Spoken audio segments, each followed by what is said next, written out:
Hi అండి, నేను మీ Nirmala. Welcome to Nirmala's kitchen. నేను తిరుమల శ్రీవారి ప్రసాదం ఉద్దివడ చేస్తున్నానండి. దానికోసం ఒక పావు కిలో మినుములు, మినపప్పు కాదండి, పట్టుపప్పు కూడా కాదు, మినుములతోనే చేసుకుంటే బాగా వస్తుంది.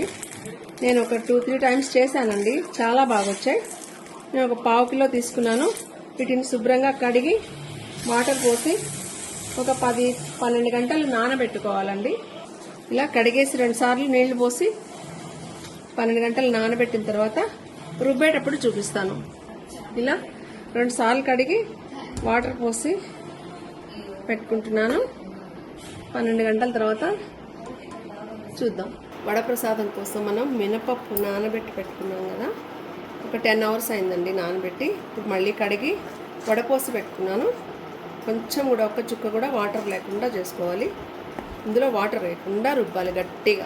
మనం పప్పు చెక్కల పిండి ఎలా కలుపుతామో అలా ఉండాలి, కానీ రఫ్గా ఉండాలి, మెత్తగా ఉండకూడదు. దీనికోసం ఇప్పుడు ఒక స్పూన్ ఫుల్ మిరియాలు, ఒక హాఫ్ స్పూను జీలకర్ర, సరిపడా ఉప్పు. నేను కొంచెం వేస్తున్నా, హాఫ్ స్పూన్ కూడా పట్టదండి, ఇందులో ఉప్పు తక్కువే ఉండాలి. కొంచెం ఇంగువ, ఒక చిన్న టీ స్పూన్, లాస్ట్ స్పూన్ అండి, మెజర్మెంట్ స్పూన్స్లో చివరి స్పూన్ ఇది. ఈ స్పూన్తో ఇంగువ ఇష్టం లేని వాళ్ళు స్కిప్ చేసుకోవచ్చు. ఇంగువ వేస్తేనే బాగుంటుందండి, అందుకని నేను ఈ కొంచెం ఇంగువ తీసుకుని ఇంతేనండి. ఈ ఇంగ్రీడియంట్స్ ఇంతే. ఇప్పుడు గ్రైండ్ చేస్తాను పప్పు. ఇవి కూడా కచ్చపచ్చగా దంచి పెట్టుకోవాలి, మెత్తగా వేయకూడదు, కొంచెం ముక్క కనపడాలి. పౌడరు ఇలా క్రష్ చేసి పెట్టుకోవాలి, మెత్తగా వేయకుండా ముక్క కనిపించేలాగా. అలా ఉంటేనే బాగుంటుంది. ఇప్పుడు ఈ పప్పుని మనం మిక్సీలో వేసుకుంటాం. ఇలా వాటర్ లేకుండా చేసుకోవాలి.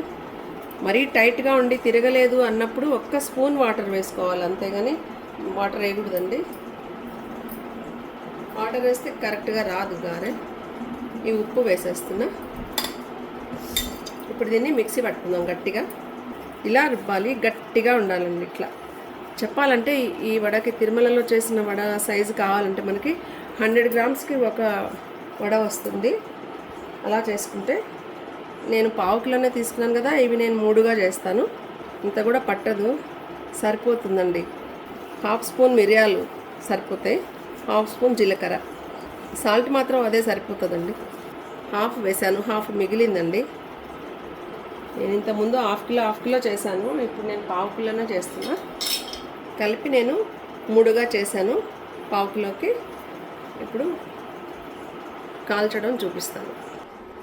నేను నెయ్యి తీసుకుంటున్నా కాల్చడానికి. నెయ్యిలో కాల్స్తేనే బాగుంటాయండి. నెయ్యి కాగుతుంది. ఇప్పుడు మనం చేసుకున్న దానిలో నుంచి ఒక ఉండ తీసుకొని ఓన్లీ చెయ్యి తడుపుకోవాలి, అంతే. చెయ్యి తడుపుకొని పప్పు చెక్క కంటే కొంచెం లావుగా, పలచగా చేయకూడదు. పప్పు చెక్క కంటే కొంచెం మందం ఉండాలి. చేయి తడుపుకుంటూ నొక్కాలి, లేకపోతే గట్టిగా జిగురుగా ఉంటుంది కదా మినువులు, చేతికి అంటుకుంటూ లేసి వస్తుంటుంది. స్వామి ప్రసాదం కదండి, తిరుమలలో చాలా టేస్టీగా ఉంటుంది కదా వడ. కానీ మనం దానికి 100% అలాగే లేకపోయినా ఆ టేస్ట్కి దగ్గరగా మాత్రం ఉంటుందండి. మీరు ట్రై చేసి చూస్తేనే మీకు తెలుస్తుంది. అవి ఇంకా పెద్ద సైజు ఉంటాయి కాబట్టి 100 గ్రామ్స్ పడుతుంది. అంతకంటే కొంచెం తగ్గిందండి, ఇంచుమించుగా అలాగే ఉంది. ఒక 50 గ్రామ్స్ తగ్గింది అనుకోండి 3కి. కాలడమేనండి, ఇది చాలా ఈజీ, కానీ కాల్చడమే టైం పడుతుంది. ఒక 10 to 12 మినిట్స్ పడుతుందండి ఒక్కొక్క వడకి. ఈ మాత్రం వస్తే చాలు, ఇంక అంతకంటే లావద్దు, పల్చనొద్దు. ఇలాగే చేసుకోవాలండి. నెయ్యి కాగింది. నూనెలో వాటికంటే కూడా నెయ్యిలో చేస్తేనే బాగుంటాయి. ఏమీ చిట్లదు, ఏమీ ఇదవదు. సూక్ష్మంగా జాగ్రత్తగా వేసుకోవాలి, చేతులు మళ్ళీ ఇదవకుండా. అలా పైకి వస్తుందండి, ఇంకా పైకి రాకుండా మధ్యలో పైకి వచ్చిందనుకోండి, మధ్యలో ఇదిగా ఉంటుంది, ఉబ్బినట్టుగా అవుతుంది. అలా కాకుండా ఉండాలంటే సూక్ష్మంగా, గట్టిగా నొక్కకుండా ఇలా తిప్పుకుంటూ కాల్చాలి, అంతే. ఇలా పైకి వచ్చింది కదా, ఇప్పుడు కొంచెం అలా ఆయిల్లో మునిగేలాగా నొక్కితే చాలు. గట్టిగా నొక్కకూడదు, మినుములు కదా, కొంచెం మందంగా ఉంది కదా, అందుకనే స్లోగా కాలిస్తే లోపల వరకు కాలుతుంది. మంచి స్మెల్ వస్తుందండి నేతిలో కాల్చడం కదా. ఇవి నేతిలో కాలిస్తేనే బాగుంటాయండి. సూక్ష్మంగా నొక్కాలి కానీ గట్టిగా ఒత్తేయకూడదు. సిమ్లోనే ఉంచండి. పొరపాటును కూడా హైలో పెట్టినా మీడియంలో పెట్టినా ఒక్క సెకండ్ అటు ఇటు అయినా కూడా గట్టిగా హార్డ్గా అవుతాయి. చెక్కలాగా క్రిస్పీగా ఉంటుంది, లోపల మెత్తగా ఉంటుంది. పైన క్రిస్పీగా ఉండాలి, అలా కాల్చుకోవాలి. అదొక్కటే సూక్ష్మంగా చేసుకోవాల్సిన పని. తిరుమల ప్రసాదం చాలా బాగుంటుంది. గారెపిండి గట్టిగా రుబ్బాలి, ఒక్క ముక్కగా కొంచెం క్రష్ చేసినట్టుగా. ముక్క తెలుస్తుండాలి, మెత్తగా ఉండకూడదు. పొట్టు మినుములే వాడాలి. ఓపికగా ఉండాలి, కొంచెం ఓపిక ఉండాలి. అది ప్రశాంతంగా మెల్లగా 10 నిమిషాలు అలా నిలబడి కాలుస్తూ ఉండాలి. అటు ఇటు వెళ్ళామంటే అది మాడిపోయే ఛాన్సెస్ ఉంటుంది. మధ్యలో లావు లేకుండా చూసుకోండి. లావుగా ఉంటే మెత్తగా మన బూరెలాగా వస్తుంది, మధ్యలో లావు ఉండడం వల్ల. అంతేనండి. ఈ టిప్స్ ఫాలో అయితే మనం తిరుమల ప్రసాదం చేసుకోవచ్చండి. కంటిన్యూగా మనం కూడా వెళ్ళి తినలేం కదా, తినాలనిపించినప్పుడు ఇలా చేసుకొని స్వామివారికి నివేదన చేసుకొని మనం తీసుకోవచ్చు.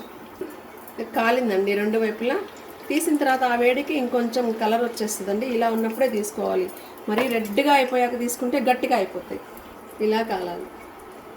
ఇదే అండి తిరుమల శ్రీవారి ప్రసాదం, వడ ప్రసాదం అండి. మీరు కూడా ఒక 100 గ్రామ్స్ అయినా తయారు చేసుకోవచ్చు. ఇలా ట్రై చేయొచ్చు. చాలా ఈజీ అండి. నేను చెప్పిన టిప్స్ జాగ్రత్తగా మనం అవి ఫాలో అయితే ఈజీగా చేసుకోవచ్చు. తిప్పుకుంటూ కాల్చాలి ఓపికగా. ఒక 10-12 నిమిషాలు అక్కడే ఉండాలి ఒక్కొక్క వడకి, అటు ఇటు వెళ్ళకుండా. అంతే అండి. Thank you. మీరు కూడా ఒకసారి ట్రై చేయండి. స్వామి ప్రసాదం చాలా బాగుంటుంది. Thank you.